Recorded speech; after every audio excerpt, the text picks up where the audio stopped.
One of the human traits that I hate the most when it comes to ministry is my desire to control everything and wanting to do everything.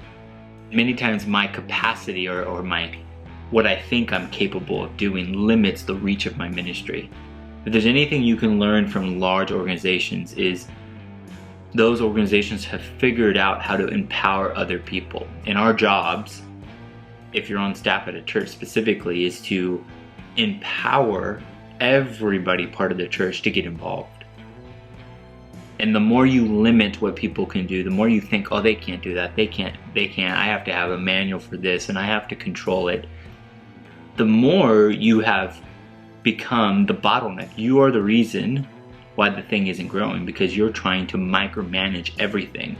Nobody likes to be micromanaged, especially those in ministry.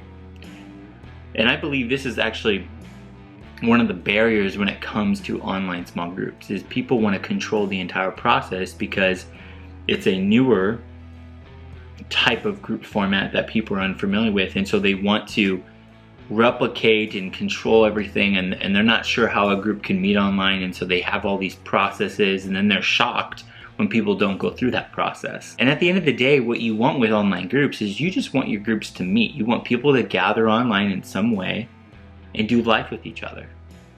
And so there are 3 things that I believe are essential to having healthy online groups.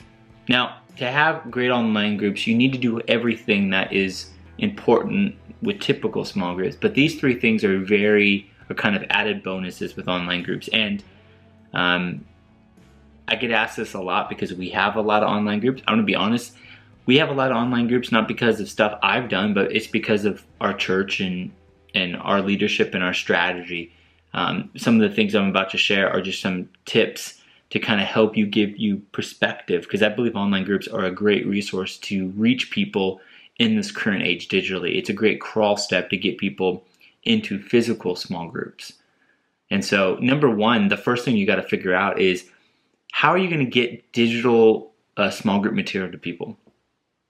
So the idea is, these people aren't going to show up and you're going to give them a DVD or a jump drive. And the idea is, you got to solve the problem of getting small group material to people from anywhere around the world or around the country. And so you got to have some kind of digital platform to give them video material, or you have some kind of mechanism, like you create like a host email list and you send them every Sunday night, you send them 3 discussion questions based off the weekend message. And so the idea, no matter if it's video content by buying some kind of digital access to some kind of small group material system, or you just send them questions based off the weekend message, and you can see an example format. Our church does that. We call it Talk It Over, saddleback.com/talkitover. You can see how we do that. But the first thing with online groups is figuring out how you're going to get small group material that's discussion based to people no matter where they're at, because small groups that are online, the host and the group aren't all in the same spot. They're in multiple spots. And so you got to figure out how you're going to get material to people all around.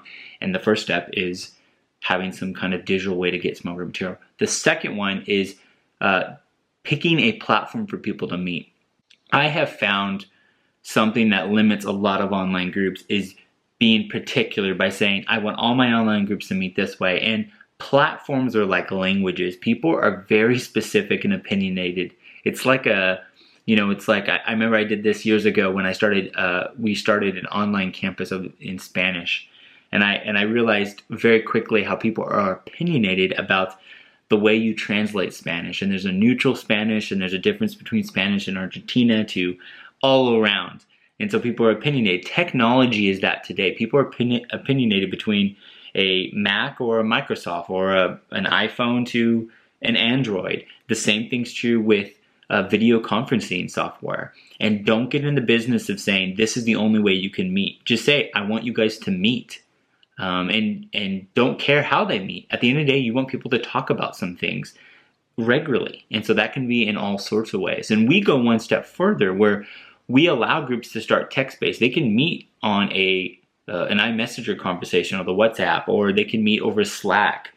And then we have groups that are audio-based. where they can meet through a FaceTime audio call, or they can do a group phone call. And then we have groups that meet on video conferencing, where they use Zoom.us or Skype, or there's all sorts of ways to do video conferencing now.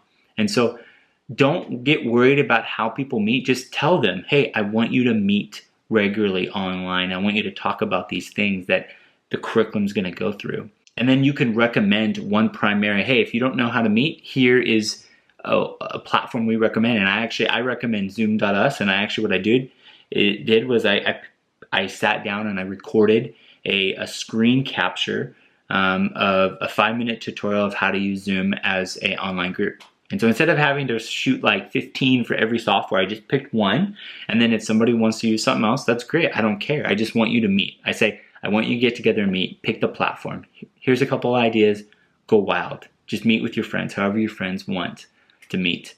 And then thirdly, strategy. And I think this is actually one of the most important things. And this is perspective. Is at the end of the day, if you're over online groups, if you want to start an online group at your church or in whatever capacity, at the end of the day, we don't want our online groups to stay online groups. We want them to become small groups that meet in homes face to face. And so I want my text-based groups to crawl and walk and become audio groups. And I want my audio groups to become video groups. And I want my video groups to become face-to-face groups. And so what we do, both as a pastor over the groups and some of my volunteers that help out, as we check in with those groups, depending on how they're meeting, we encourage them to become face-to-face groups or to take small steps. And ultimately, we have this strategy that slowly encourages people to eventually meet in their home with other people. And so I leverage online groups as a way to give people a taste of what community is. It's not the full extent, but it's a taste. And ultimately, I'm leading them with the strategy of hosting a group in their home. And so once you get, you figure out how you're going to resource them digitally so people don't have to pick up stuff. Once you encourage them to meet however they want, whatever platform, and you create some kind of here's the platform you recommend, and then thirdly, the strategy, that becomes a system that's scalable, and no longer are you the bottleneck. And if you control and you say all online groups have to meet this, then of course you're not going to have a lot of online groups because it's based off of how many nights you're free. And then what I would say is do the first one yourselves and capture a story. And all you need is one story, one example of success. And then that tends to tip the scales to everybody else thinking, oh, I can do that. And so if you have any more questions about online groups, let me know. I would love to answer some questions, comment below. But online groups are possible, and I think we are getting better and better at figuring out how to do it. We're not there yet perfectly on how to do online groups, but I have just tens of hundreds of stories of people who have been able to engage in online groups and now physically host groups in their home. So that's what I got.